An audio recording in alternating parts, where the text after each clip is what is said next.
Good morning बच्चों, कैसे हो आप सब।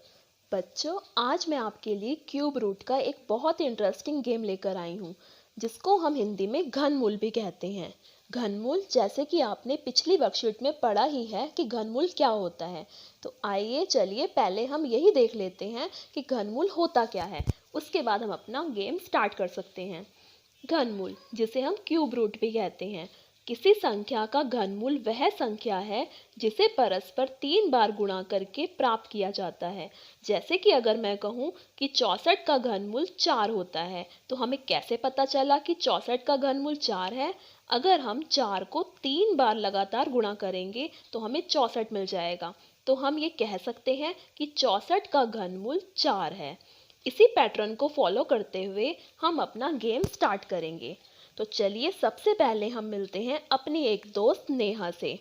नेहा, जो अपने स्कूल में जाना चाहती है, मगर वो अपने स्कूल का रास्ता भूल गई है। उसे समझ में ही नहीं आ रहा कि वो कौन सा रास्ता फॉलो करे कि वो अपने स्कूल में पहुंच जाए। तो आप उसकी मदद करेंगे उसके स्कूल जाने के लिए। तो उसकी मदद हम कैसे कर सकते हैं, तो चलिए देखते हैं। यहाँ पर जैसे कि आप देख सकते हैं कि कुछ सर्कल्स हैं। इन सर्कल्स के अंदर अलग अलग घनमूल की संख्या दे रखी हैं। घनमूल की संख्याओं को सॉल्व करते हुए हम आगे बढ़ेंगे। जो रास्ता सही होगा, मतलब जो आंसर सही होगा, उसी रास्ते पर हम चलेंगे तो हमें सही रास्ता मिलता जाएगा। जैसे कि सबसे पहला आप देख सकते हैं कि हमें दे रखा है कि 1 का घनमूल। 1 का घनमूल अगर आप कहें तो यहाँ पर आप देख सकते हो कि 3 एरो बने हुए हैं, 1 2 3। मगर ये एरो तो बंद है, यहाँ पर 2 एरो खुले हुए हैं। इसका मतलब इन एरो के बीच में जो संख्या दे रखी है 1 और 6। तो आप इन दोनों में से बताइए कि कौन सा 1 का घनमूल है। जो रास्ता, जो आंसर हमारा ठीक होगा, हम उसी रास्ते पर जाएंगे। तो हम यहाँ देख सकते हैं कि 1 का घनमूल 1 ही होता है, 6 तो नहीं होता ना। तो इसका मतलब सही आंसर ये वाला है। तो हम इस रास्ते की तरफ बढ़ेंगे। तो इसके लिए हम एक गोटी की मदद ले सकते हैं। जैसे कि हमने यहाँ से स्टार्ट किया, सही रास्ता हमारा ये वाला था, तो हम 27 के रूट पर पहुँच गए। अब हम देखेंगे 27 का क्यूब रूट क्या होता है। यहाँ पर हमें फिर से 2 रास्ते नजर आ रहे हैं, 3 और 11। तो अब आप मुझे बताइए कि 27 यानी कि 27 का घनमूल क्या होता है, 3 होता है या 11 होता है। हाँ, बिल्कुल ठीक। 27 का क्यूब रूट होता है 3। तो हम इस रास्ते पर पहुंच जाएंगे। अब हमें देखना है कि 125 यानी कि 125 का घनमूल क्या होता है। यहाँ पर आप जैसे कि देख सकते हैं कि फिर से हमें यहाँ पर कुछ एरोज नजर आ रहे हैं।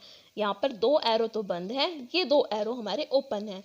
तो यहाँ पर 9 और 5। तो 125 का घनमूल इन दोनों में से क्या होता है, 9 होता है या 5 होता है। बिल्कुल ठीक, हमारा होता है 5। तो यानी कि हम पहुंच गए 512 पर। अब 512 पे आप देखो कि बहुत सारे एरो नजर आ रहे हैं। यहाँ पर कौन सा वाला एरो ओपन नजर आ रहा है आपको। यहाँ पर तो हमें सिर्फ एक ही रास्ता, नहीं नहीं, 2 रास्ते नजर आ रहे हैं, एक 8 वाला और एक 3 वाला। तो आप बताओगे कि 8 512 का घनमूल है या 3 512 का घनमूल है। बिल्कुल ठीक, हमारा जो रास्ता है ये वाला है, यानी कि 8 512 का घनमूल है। अगर आपको ऐसे समझ में नहीं आता तो आप इन संख्याओं को 3 बार गुणा करके देखते जाइए, तो आपको यही आंसर मिल जाएगा। फिर आपको सही रास्ते का पता चल जाएगा। अब हम पहुंच गए 729 पर। 729 किसका घनमूल है। इस तरफ है 2, इस तरफ है 9। ये रास्ता तो बंद ही है। अब हमें 2 की तरफ जाना है कि 9 की तरफ जाना है। बिल्कुल ठीक, अब हम 9 की तरफ बढ़ेंगे, यानी कि 729 का घनमूल होता है 9। अब हम 1728 पर पहुंच गए। 1728 ये किसका घनमूल है, 10 का या 12 का। बिल्कुल ठीक, ये है 12 का घनमूल, यानी कि हम यहाँ पर पहुंच गए। अब 1331 इसका घनमूल क्या होगा, 6 होगा या 11 होगा। बिल्कुल ठीक, ये हमारा होगा 11, यानी कि हम पहुंच गए 8 पर। अब 8 के पास आप देख सकते हो यहाँ पर 1 2 3, 3 एरोज हैं। अरे यहाँ तो फिनिश भी आ गया, लेकिन 8 तो हमारा सही आंसर है ही नहीं। 8 का घनमूल तो 2 होता है। तो हम क्या करेंगे, आगे बढ़ेंगे 216 पर। 216 के लिए यहाँ पर हमें 4 और 6 दो रास्ते नजर आ रहे हैं। तो 216 का घनमूल 6 होता है या 4 होता है? 216 का घनमूल 6 होता है। तो हम आगे बढ़ेंगे। हम पहुंच गए 1000 पर। 1000 में आप देखोगे कि यहाँ पर फिर से हमें दो रास्ते मिल रहे हैं, एक 10 वाला, एक 1 वाला। तो 1000 का घनमूल आप देख सकते हो कि 10 होता है। तो हम यहाँ से आगे बढ़ेंगे 343 पर। 343 के आगे फिर से दो रास्ते नजर आते हैं, एक 5 का, एक 7 का। तो 343 का घनमूल होता है, क्या होता है? बिल्कुल ठीक, होता है हमारा 7। तो हम आगे की तरफ 7 से आगे बढ़ेंगे 2197 की तरफ। अब यहाँ पर आप फिर से दो रास्ते देख रहे हो, 13 और 15। तो 2197, इसका क्यूब रूट क्या होता है बेटा? इसका क्यूब रूट होता है 13। तो हम यहाँ से और आगे बढ़ गए। अब हम स्कूल पहुंचने ही वाले हैं।